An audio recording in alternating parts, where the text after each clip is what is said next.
Pilotnya dia bersikap tegas, keras gitu ya.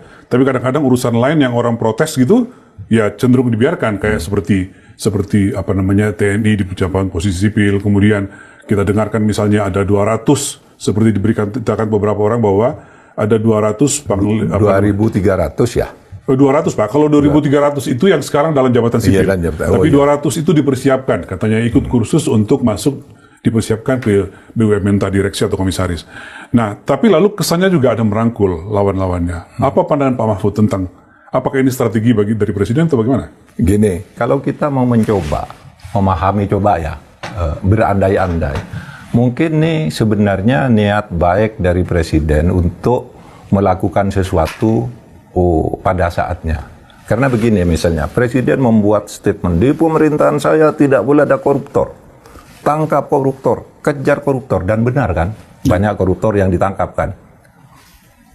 Pagar laut itu diungkap, timah diungkap, Pertamina diungkap, yang tidak masuk akal bagi saya kalau tidak tanpa izin Presiden. Bahkan terakhir ini teman Pak Presiden sendiri udah mulai udah aduk nih Pak RK ya. RK sudah mulai digeledah dalam kasus bank BJB, Bank Jawa Barat gitu. Itu kan bagi saya enggak ini ya, kok bisa ya? Berarti Presiden ini sungguh-sungguh gitu. Jadi dari satu segi Presiden ini nampaknya sungguh-sungguh dari sini. Tapi mengapa kemudian di segi lain Presiden ini kok melakukan dua hal yang menurut logika hukum itu seharusnya tidak dilakukan? Apa itu? Itu orang-orang di kabinetnya yang punya indikasi korupsi dan ugal-ugalan itu dibiarkan. Padahal dugaannya dulu sudah pernah keras dipanggil ke KPK dengan ini. Kenapa itu tidak diklirkan? Dipanggil ke Kejaksaan Agung, tidak diklirkan. Semuanya malah dirangkul masuk ke kabinetnya. Sehingga dari segi ini saya mengira begini nih. Mudah-mudahan sekurang-kurangnya diharapkan kalau ini dianggap bukan strateginya Pak Prabowo. Menurut Dukan Jaya, Pak Prabowo ini ingin meletakkan kekuasaan dulu di bawah dia. Oleh sebab itu dulu yang ngeritik dia itu kan sekarang jadi pejabat semua tuh. Nggak ada yang ngomong lagi. Yang dulu pokoknya haram Prabowo jadi presiden.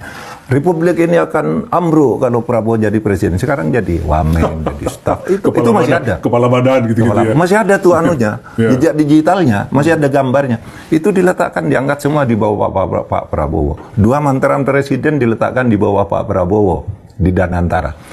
Menteri-menteri banyak tuh yang bermasalah masuk. Menurut saya ya, mungkin ini strategi Pak Prabowo ingin mengikat ini semua, dikurung dulu di bawahnya, lalu nanti dia gempur pelan-pelan. Seperti dulu Gus Dur kan pernah melakukan strategi itu. Gini Pak Mahfud, masukkan aja ke sini dulu, lalu angkat ke atas biar dipanah dari bawah oleh orang-orang gitu. Itu kata Gus Dur. Gus Dur dulu itu ketika membentuk sesuatu. Iya. Jangan-jangan Prabowo begini, orang diletakkan di bawahnya dulu sehingga dia nggak berani ngomong, malu mau ngomong, takut. Semuanya kan nggak ada ya. Ini yang dulu sangat kritis kepada Prabowo kan diam semua, sekarang sudah ada di bawahnya. Menterinya juga nggak ada yang berani. Jadi under kontrol Presiden. Ya, dan tidak ada yang sekarang ini menteri-menteri baru nih yang kelihatan mau berkorupsi sekarang nggak berani loh. Iya kan? Ya. Mungkin ya Pak Prabowo sudah tumpuk dulu aja di sini di satu karung ini, nanti lalu ditali biar ditusuk rame-rame saya bisa memberantas yang ini. Mungkin. Kalau itu betul Pak Mahfud senang itu. Kalau itu betul senang. Oleh sebab itu saya katakan ini bukan analisis tapi harapan. Lalu ini lagi. Ada lagi. Pak Prabowo sekarang itu seperti melepas TNI kemana-mana ya. Taruhlah TNI itu sudah jelas melanggar undang-undang. Tapi oke, kita anggap ya ini ya. Mungkin Pak Prabowo begini, karena sekarang orang sipil itu kan selfish semua. Dulu kita membangun reformasi, maksudnya TNI itu dikeluarkan dari dua fungsi, biar di sini terjadi supremasi sipil. Maka orang-orang sipil yang sekarang memainkan peran di era reformasi itu, peran politik, demokrasi, dan sebagainya. Tapi Anda tahu enggak? Kemudian yang korupsi ini, sipil-sipil sesudah naik ke pentas politik itu lebih militer dari militer. Korupsinya lebih jago. Sehingga enggak selesai nih negara ini. Mungkin Pak Prabowo, ya lebih baik TNI ya, biar masuk dulu gitu. Harapan saya itu sementara aja, agar gembos ini dulu lah.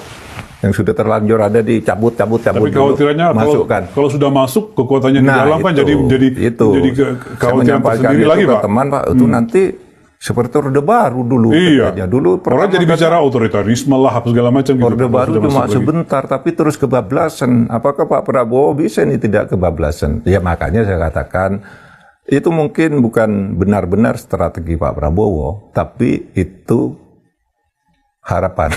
Harapan saya. Tapi ada 3 memang paradoks ya. Satu, dia menginstruksikan korupsi, diberantas, dikejar kemana, dan betul banyak yang ditindak ya. Udah puluhan ya masuk di berbagai daerah. Yang kedua, para menteri yang sekarang ini nampaknya tidak ada yang berani cilingosan mau korupsi sekarang di bawah Pak Prabowo. Itu oke. Tapi yang kedua paradoksnya, banyak menteri-menteri di lingkungannya itu yang terindikasi korupsi. Sekurang-kurangnya belum clear lah karena sudah pernah dipanggil KPK, pernah ini kan harusnya dikelirkan dulu, dimintakan clearance gitu ke publik gitu ya. Nah, itu maksud saya, kalau itu dilakukan mungkin untuk merangkul dulu biar mudah digebukkan gitu. Atau biar tidak terlalu ngerepoti Pak Prabowo. Lalu yang ketiga tentang TNI, memang sipilnya itu kalau diberi kekuasaan lebih buruk dari TNI dalam pengalaman ini, ya. Sehingga Pak Prabowo kembali aja dulu gitu. Tapi orang banyak yang marah bilang, Pak Mahfud jangan gitu. Itu nanti kalau kebablasan gimana? Itu dia, Pak. Itu Jangan sampai begitu. Mudah-mudahan Pak Kita Prabowo balik puluhan tahun lagi itu kalau itu terjadi. Mudah-mudahan itu tidak terjadi. Tapi kita berharap ini bulan Ramadan, Tuhan memberi yang terbaik bagi Indonesia, memberi barokah. Indonesia dulu merdeka di bulan Ramadan sebagai berkah dan rahmat Allah. Sekarang kita ada di bulan Ramadan, berdoa lagi agar sesudah ini diberi jalan yang terang bagi para pemimpin kita.